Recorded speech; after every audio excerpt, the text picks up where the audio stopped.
Hello guys. Today we're gonna make a great appetizer.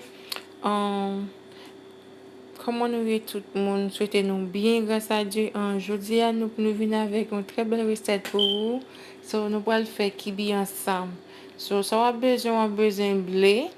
Je sais que vous mettez de blé dans le frigidaire dans de l'eau pour le tremper pour 24 heures de temps. Et puis, vous avez besoin de viande moulée. Moi-même, moi, j'utilise bœuf là, so, j'utilise whatever viande ou manger.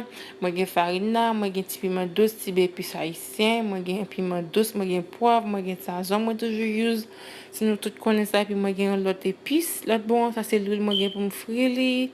Et puis, pas oublier, en plus, pas de qui sans citron, so, nous, j'ai citron, so, m'a coupé, pour qu'on mette décorer, m'a use citron dans viande moulée, en cuite là, et puis, non viande pour le mettre pour mettre avec kibi. So pas oublier ti moun doit faire kibi ou besoin séparer viande nan ou mettre yon viande pour ka faire en face pour mettre en dedans kibi et puis ou quitter reste viande nan pour ka mettre dans blé, okay? So guys, this is very simple. What you're gonna need a burger or wheat. That's I don't know. Some people call it different. So you're gonna need that. You're gonna soak it overnight. Once you're with it soak overnight, you're gonna in the morning after 24 hours you're gonna remove the water, drain the water. Drain the water, and then you're gonna add your spice, and then you're gonna add half of the ground beef. Mag is already seasoning, so I'm gonna add half of it, and then I'm gonna cook the other half to make the filling for the kibi. So this is what I'm doing. I'm cooking the other half. It's already seasoning. I use my homemade seasoning to do that. If you don't know how to make that, you can go on my channel and watch that. I have a video that show you how to make this green seasoning. So you see the wood is really dry, so now I'm gonna add my ground beef. So and then add some lime juice and green pepper, sweet pepper, onion powder. Onion powder. Not onion powder. Black pepper in my sauce and in my homemade seasoning. Once you add that homemade seasoning, you don't need, because it made of it parsley, thyme, garlic, onions, celery, like all the great organic ingredients. So you don't need to add a lot of seasoning, but you can always add your favorite dry seasoning if you want to, but it's optional. You don't have to. Also have this green seasoning, and then make sure you add some lime juice in your filling, in your and in add some lime juice in your meat. Okay, so it's optional. Some people don't use lime juice and meat, but yeah, it's optional. You don't have to. So Timon, ça m'a fait là. Moi, ça va faire avant. Moi, j'aime te dire non avant, on mettait de lait à tremper pendant la nuit et puis le lever après 24 heures de temps, on a coulé li. Mais je bien couler pour pas gagner petit bleu qui était là-dedans. Et puis, soit faut mettre épices haïtiens, ou mettre citron, ou mettre poivre, petit sel, ou mettre oignon, piment douce, puis j'ai du citron, même je vais préparer en face là pour mettre en dedans. C'est comme ça tout pour le préparer et pâte là. So, si farine c'est pour le frire, ou pas besoin de faire rien avec mettre farine de côté pour le frire. So, ça m'a fait là, tout le monde m'a préparé viande en face pour le mettre en dedans. C'est vraiment simple, tout le monde, n'est pas compliqué. Et c'est la première fois que m'a fait tout. But mte kon fèl bat mba jam vreman di ya. Bon mbi satisfè li pou mette sou chanel la. Maybe gen yon ki ta reme manje kibi, ki pa kont ki jen pou l fèl ou bien ki ta reme fèl tou. Ki, so mdi ma fèl li mette sou chanel la pou nou konem touja vinade, en pil, ma vinade reset, mdi nou konsa ma chanel sa, pa gon bagay a yisi, yon moun bejon pa jen sou li. E se pasyans, nou met pon pasyans, ma veni avèk en pil reset pou nou. Si ou ta gon bagay tou, ta bejon fè tou, ou ka ale nan komantè an ba, ou ekril, e pi ou tag mwen la dan, e pi ma repon nou ma fèl. So ti moun, bagay yo se konsa liye, bagay yon ki komplike vwe. So, yo très facile. Et là, me fait bagay ça tellement goût, ti moun. Et ou ta essayé faire. Moi, te fait un petit banane douce. Après, que bien, me te fait un petit banane douce pour manger avec. Me pas banane mon ti, me te gen un petit special sauce. Moi, te fait, li vraiment bon ti moun. Si vous pouvez essayer, allez essayer, okay? So guys, if you haven't tried this recipe, after that video, go ahead and try it. You will love it, okay? So, as I said before, you're gonna need the flour to fry it. Yes, I'm gonna season my flour, which is optional. You don't have to season your flour since all your meat, all your thing, all the seasoning, you don't have to. But what I add to my flour is just a black pepper and some salt and with your pressure stove. And then just for flavor, adding more flavor bit is optional. Okay. So what I'm gonna do now, I'm gonna put my gloves on and I'm gonna try to make the kibi, guys. So ça m'a fait la ti moun m'a mette gan nan même et puis m'bral faire un face moi getan qui fin préparé. So moi pral prend moi getan préparé vient moi pour mettre en dans li. So m'a mette gan nan même moi et puis moi pral commencer faire li pour montrer nous qui j'en m'a fait un deux trois devant nous. Pas ka faire tout passer mal vidéo à trop long. Et puis pas oublier si vous avez beaucoup dans famille, souhaitez vous abonner avec channel là et puis peser ti cloche là. So n'importe là moi mettez une vidéo pour ka voir li et puis pour ka regarder recette là pour le faire. Pas oublier partager, guys, partager avec yon moun, yon zami, yon moun ou connaît, so ça c'est un petit poivre m'a mettre là-dedans, j'aime te dire nous qui j'ai pour nous préparer tout bagay yo.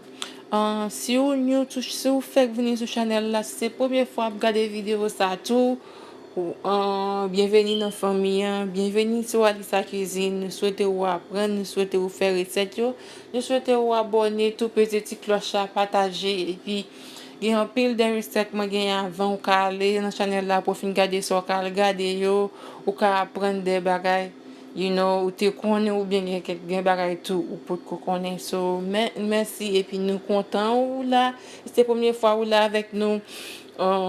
Ici, à nous faire manger végétarien, nous faire manger, tout le monde bienvenue sur channel ça, ok? So, toujours faire un genre pour faire pas tout le monde plaisir, non, but moi pense qu'il y a des gens qui mangent viande, il y a des gens qui pas manger viande, il y a des gens qui besoin perdre du poids, il y a des gens tout qui a besoin prendre poids, so, nous avons tout des recettes sur channel là qui a aidé en pile, ok? Ce sont des gens qui sont malades, qui ont fibrome, qui ont hormone en balance, qui ont tout le bagage ça sur channel là grand pile jus, moi toujours faire jus, des jus pour perdre du poids, des jus tant aussi on monde ou gain des parce que pile bagage ou gain c'est pas remède là qui prend bonne solution, c'est ça mettre dans votre soit manger pas oublier manger c'est pour vitamine ou point vitamine ou ça pour ou gain vitamine ou point vitamine every day. C'est pas comme si it's like a medicine or something that you must get your vitamin every day. So tout ça parlant en devant tout si gain des changements pour faire pour de corps pour santé au moins commencer moi essayer au moins conseiller avant veille ça qui parle dans ventre veille ça qui rentrer dans bouche et ou après un pile différence et puis ou venir dire merci. So on allait content ou sur channel là et puis pas oublier ça me te dit avant abonner partager voyer un monde voyer deux monde. So c'est comme ça qui bien fait tout monde vraiment. C'est une fin préparée, j'aime te mettre face là-dedans, et puis qu'on a la moule, la farine, et puis je le fruit. So guess what I just did? I just put my filling inside, and then season my flour with some black pepper, pesto stuff, and some sazon, and then dip it in the put some flour, dip it in the flour, and then fry it. So my oil already in the pan, so I'm gonna go ahead and fry them, guys. This is simple to make, okay? Make sure you let your wheat soak overnight for 24 hours. Okay, so you want it to be very soft. So ti moun meche nou fe bli a trempe 24 temps parce que nous pas vle pour bli a cri. So nous voulons faire un bagage pour nous faire professionnel pour nous faire et c'est toujours dit ça là font bagage essayer pour faire pour bailler toute baisse toute sorte à bailler toute capacité pas dire la sortie parfait non but essayer pour faire sortie parfait même s'il pas sorti parfaitement la bon, okay? So what I just said, guys, in Creole is that whatever you're doing, try to make it perfect. Even though I know I know it's not gonna come perfect, but at least it's gonna come good. Okay, so once you put all that effort and all that energy in there, even it's not coming. It's like when you're working, you work so hard, but people, you know your best, but at least you do your best. You know, when you do your best, it look good. You know, you try your best. Okay, so always do that. Try your best. Try to be perfect, but I know it's not gonna come perfect. Nobody perfect, but you will come out nice and good. Okay, so now I'm gonna fry it, guys. So far we almost done. So this is the, I mean, I can say that's the last part, frying it. So guys, you need to try this. Yes. Nou bezwen lese sa ti moun, epi eseye li, epi nan vin dim, nan vin bom nouvel an ba nan komante. So, dap si, mwen mse moun e konsan li ma fe manje ne pot ti pay, ti farin, ti sel, ti baka ki tombe, I don't know. Mwen se sa son wesi di, pa konen. Somebody tell me, because when I'm cooking, like every little pinch is salt or anything that's for, I have to wipe it and stuff. Might be OCD, I don't know, guys. Let me know. Because I'm like that. If I'm cooking, I'm cleaning at the same time, you know. I don't know, it make my head spinning around. I can't see stuff all over the place. Especially in my kitchen, you know, when I'm cooking, like I don't know. Going to bed, I make sure my kitchen is empty, all the dishes and everything. Like, I don't know. I love to waking up in the morning in a clean kitchen. You know, no dishes. I can just make my breakfast in peace. You know, start my day very fresh. Guys, this is how the kibi come out. Yeah. If you know how they call that in English, or if you have, I know this is a Haitian recipe appetizer, but this is how they call it in Creole. Kibi, kibi, Kibi, kibi. So guys, that's all, you know. Try it and let me know. So Timon, ça c'est dernier part, deuxième partie, m'a mettre la vie. So moi presque fini. Nous t'a souhaité nous toutes passer une bonne journée et puis pas oublier samedi dit nous avant peut-être petit ça abonner partager nous besoin grandir et tout le monde connaît pas gain qui bis sans citron, yeah, moi couper petit citron mais racher nous connaît qui j'aime bien, nous toujours fait décoration, toujours c'est un priority pour moi. So many timon allez essayer et puis n'a tourner vinn bam réponse en bas commentaire. Souhaitez-nous passer une bonne journée, que bon Dieu bénisse nous, que bon Dieu avec nous, que bon Dieu garde nous, protéger petites nous, protéger famille nous. Ça a monter quand les petits monde d'école quand travail qui dans la année après c'est fini, souhaiter bon Dieu lui lui protéger nous, lui cadrer nous pour nous ouais 2022 au nom de Jésus.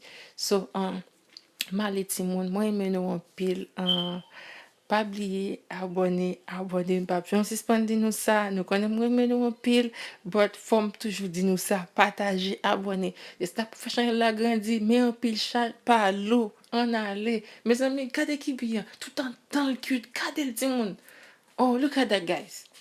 And it might spicy. If you don't like spicy, don't put scotch bonnet pepper in your green seasoning. So I did add some scotch bonnet pepper in my seasoning. So guys, bye bye. I love you guys. I hope you have a great day. Mustn't body talk, I think I talk too much, guys. This is for my bestie. You know, I don't eat by myself. Yeah. Bye guys. I hope you have a great day. Love you.